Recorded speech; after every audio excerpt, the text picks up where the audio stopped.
Hi to all students who are taking the Grade 1 and Grade 2 ABRSM Music Theory exams. My name is Danny and I'm a teacher from Fun-Keys. I teach music theory classes on Zoom every week. Each week, I'll guide you through each chapter and break it down into separate sections to show you how to pass your exams successfully. All of our Fun-Keys students have passed with merits and distinctions, and I'd like to show you how together we achieve these great results. To gain access to our exam videos, if you subscribe and hit the notification, you'll have all the videos in order and you'll be able to work through them each week. If you need help, write it in the comment section below and I'll answer your questions there too.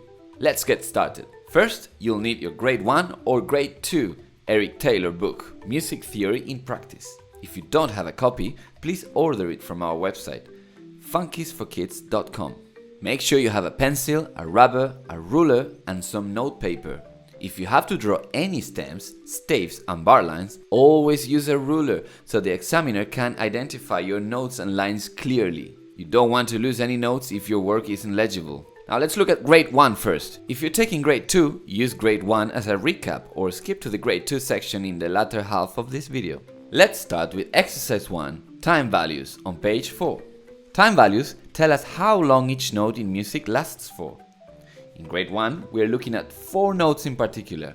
Exercise 1 asks you to identify what the symbols are and write down the correct answer to each note where it says name. Here are the symbols. Can you identify them? Here are the correct answers. First the semibrieve, the next is a minim, then a crotchet, and then a quaver. We have other videos that can help you remember these notes that are really great fun. Check out our Rhythm and Beats video and our playlist on music theory too. Now for Exercise 2. You need to identify how long each note is. That means how long the duration is. I'll help you with this. I'll play each note 4 times and count how long it lasts for. Semibrieve, semibrieve, semibrieve, semibrieve. Minim, minim, minim, minim. Crotchet, crotchet, crotchet, crotchet. Quaver, quaver, quaver, quaver. So let me show you how this works. It's music and maths combined. 2 quavers last as long as 1 crotchet. Quaver, quaver. 2 crotchets last as 1 minim. Crotchet, crotchet. 2 minims last as long as 1 semibrieve. Minim, minim. Now see if you can answer the questions for Exercise 2 now. How did you get on? Leave your comments below.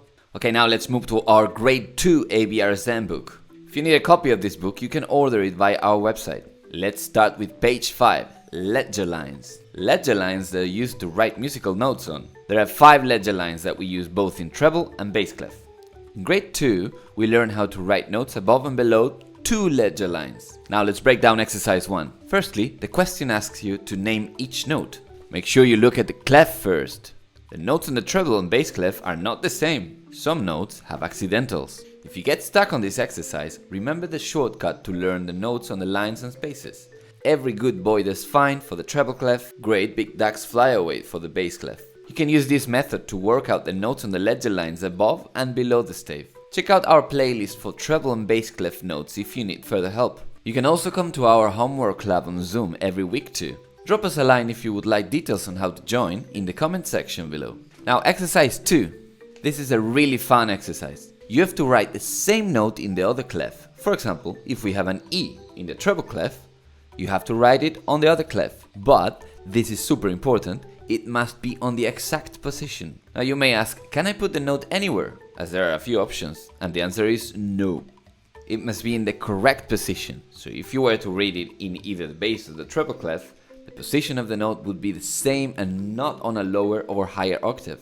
Recap Grade 1 if you need to revise this concept. It'll take a few goes to get it right. I hope this has helped you understand the first 2 exercises in your ABRSM Eric Taylor book. If you would like to know more about passing your music theory exams with flying colors, click on our links below. See you next week with another ABRSM music theory video. Bye for now.